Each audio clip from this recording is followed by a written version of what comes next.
This is me working on my first reduction Linoprint.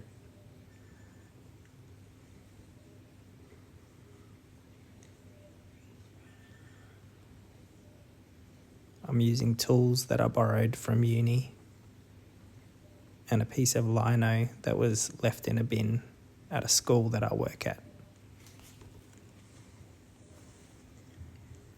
It seems that a student started carving the other side and gave up. I drew this scorpion because scorpions are cool, but also because we sometimes find little random ones in our house. They're very small and cute and probably harmless, but they raise their tail as if to be aggressive. We just capture them in a jar and let them outside.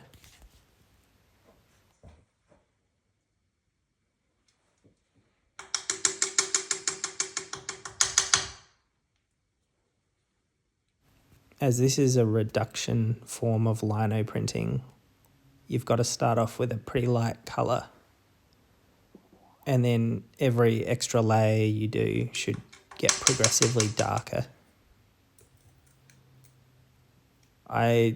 This is my first time doing this, and I did realise that I've put way too much ink on my palette here, but I'll sort that out in a minute.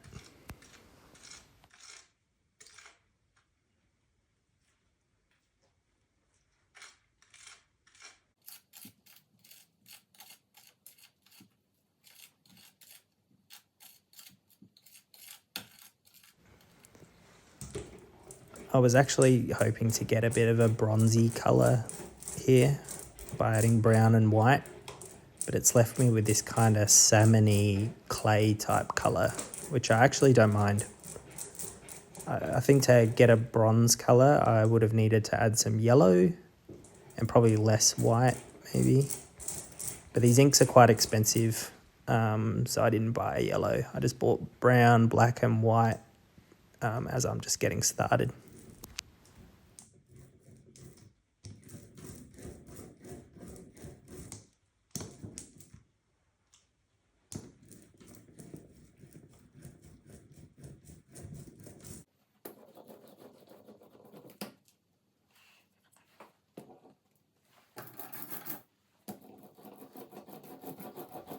This cardboard that you see around the lino here is a kind of jig that I made to keep the paper lined up every time I printed. That's kind of crucial when you're doing a reduction lino print. There are sort of specialty tools that help you do this, but I found that this worked pretty well, and it was incredibly cheap, free even.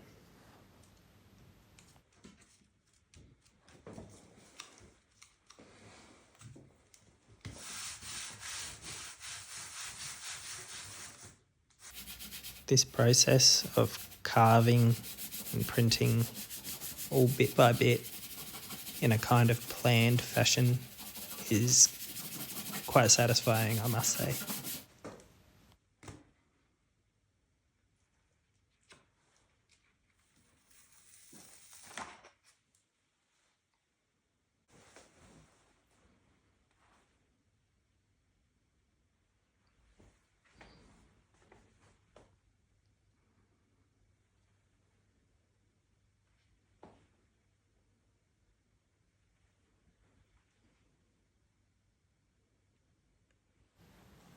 As I said, this ink isn't really cheap, so I didn't want to waste it. So here I am scooping up the remnants of this sort of pinky colour. I think I'm just going to keep adding excess ink to this jar and just see what colour it ends up being and just roll with that one day.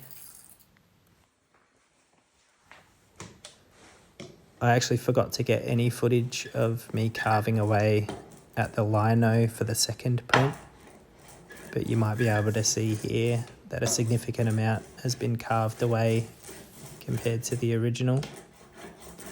Also, I mixed a bit of white into this brown, which gives you a lovely chocolate brown colour.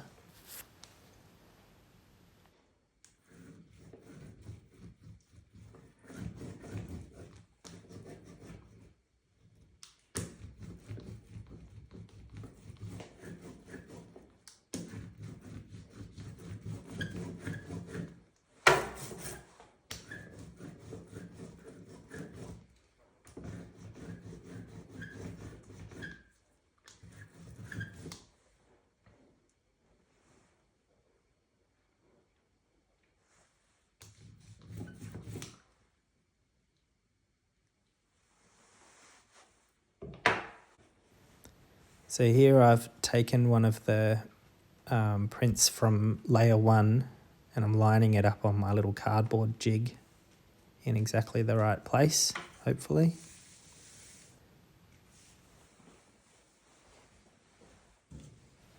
This ink that I'm using is water-based ink. It took about a day to dry that first layer. So every layer that I do will take about a day's drying time before I can print the next layer.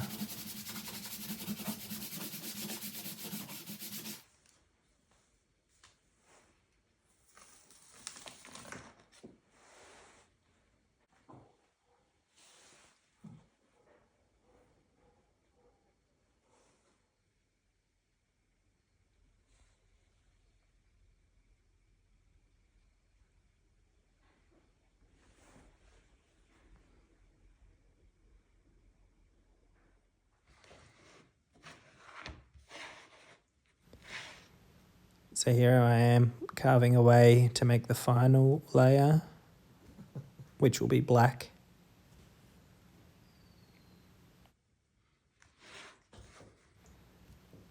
So the beauty and the curse of reduction lino printing is that you can't go back and add more lino. You can't go back and do the same print again.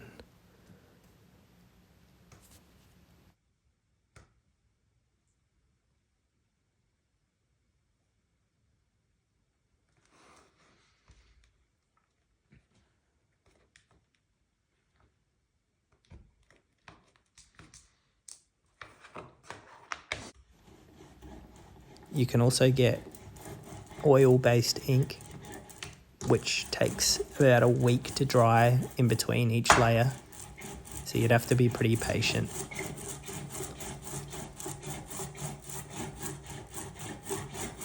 But I think the benefit of it is that because it does take a long time to dry, it doesn't dry on the lino like a water-based one would probably in summer.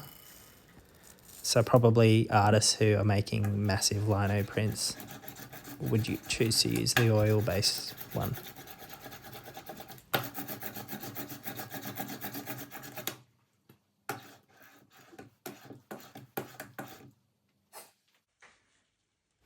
There are different types of lino that you can use for this. This is, I'd say, more of a PVC, a plastic version of lino. Other lino is actual linoleum, which is kind of more of a foamy, less sort of slippery type product. And then you can also get what is essentially a giant eraser that is a big piece of rubber. They all have different qualities, I'd say, but this is just the first one I'm using because I found it and it was free.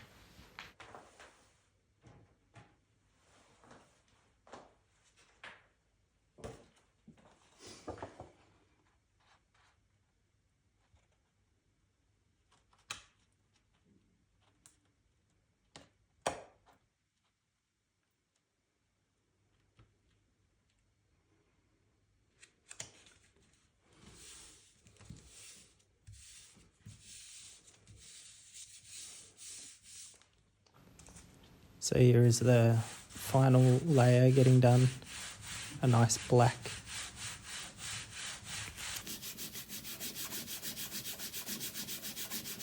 This technique is called burnishing.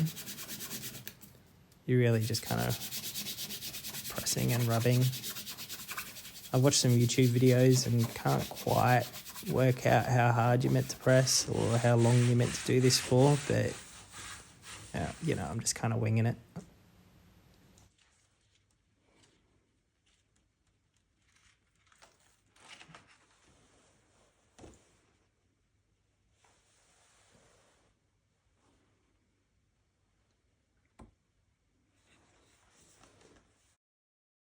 And here is the finished product. Thank you for watching.